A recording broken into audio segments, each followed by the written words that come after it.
Hi అండి, అందరికీ నమస్కారం. వెల్కమ్ టు గారెలు బూరెలు. ఈరోజు రెసిపీ క్యారెట్ హల్వా అండి. మనకి న్యూ ఇయర్ రాబోతుంది కదా.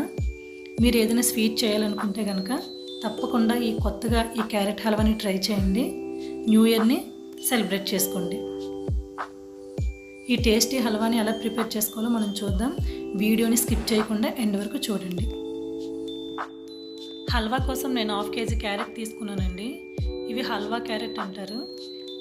ఈ నార్మల్గా క్యారెట్లు అయితే అవి కొద్దిగా ఆరెంజ్ కలర్లో ఉంటాయి కదా, ఇవి కొద్దిగా రెడ్ షేడ్లో ఉంటాయి అన్నమాట. ఈ వింటర్ సీజన్లో ఇవి ఎక్కువగా దొరుకుతాయండి. ఇవి మనకు సూపర్ మార్కెట్లో కానీ రైతు బజార్లో కానీ దొరుకుతాయి. ఇన్ కేస్ ఇవి దొరకకపోతే నార్మల్ క్యారెట్తో కూడా మీరు ఈ హల్వాని ప్రిపేర్ చేసుకోవచ్చు. ముందుగా క్యారెట్ని పీల్ తీసుకొని చక్కగా తురిమి పక్కన పెట్టుకోండి. ఒకవేళ తురిమే టైం లేకపోతే కుక్కర్లో ముక్కలుగా కట్ చేసి ఒక 4-5 విజిల్లు వేసి స్మాష్ చేసుకుని పక్కన పెట్టుకోండి. ఒక ప్యాన్ పెట్టుకొని అందులో 2 టేబుల్ స్పూన్లు నెయ్యి వేసుకొని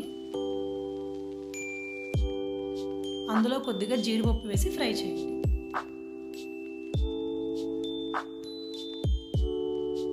ఇది లైట్గా ఫ్రై అయిన తర్వాత అందులోనే కొద్దిగా కిస్మిస్ వేసి ఫ్రై చేయండి.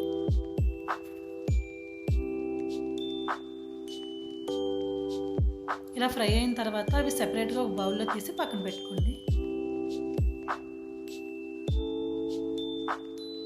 అందులోనే మనం ముందుగా ప్రిపేర్ చేసుకున్న క్యారెట్ని తురుము వేసి బాగా ఫ్రై చేయండి.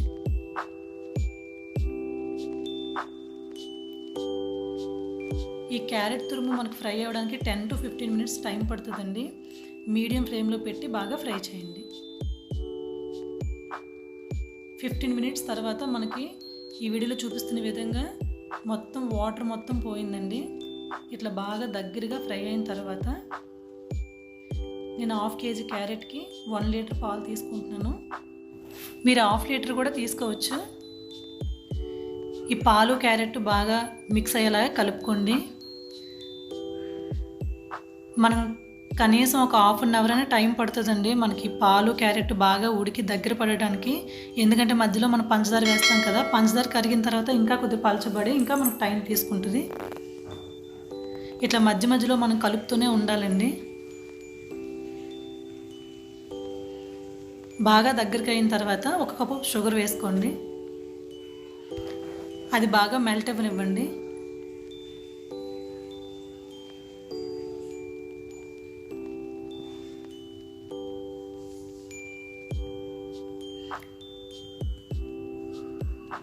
పంచదార బాగా మెల్ట్ అయిన తర్వాత చూసారు కదా, మనకి కొద్దిగా పల్చగా అయింది.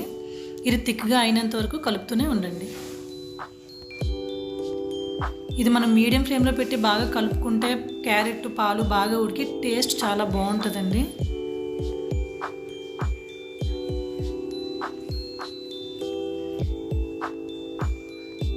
మనకి ఈ కన్సిస్టెన్సీ వచ్చినంత వరకు కలుపుతూనే ఉండండి. ఇట్లా కొద్దిగా థిక్గా అయిన తర్వాత 1 టేబుల్ స్పూన్ నెయ్యి వేసుకొని కొద్దిగా ఇలాచీ పౌడర్ వేసుకోండి. ఆ క్లిప్ అయితే అది మిస్ అయింది, కానీ తప్పకుండా ఇలాచీ పౌడర్ వేసుకోండి. ఇంతకు ముందు ప్రిపేర్ చేసింది కాకుండా అప్పటికప్పుడు దంచి వేసుకుంటే టేస్ట్ ఇంకా బాగుంటుంది. ఇట్లా బాగా కలుపుకున్న తర్వాత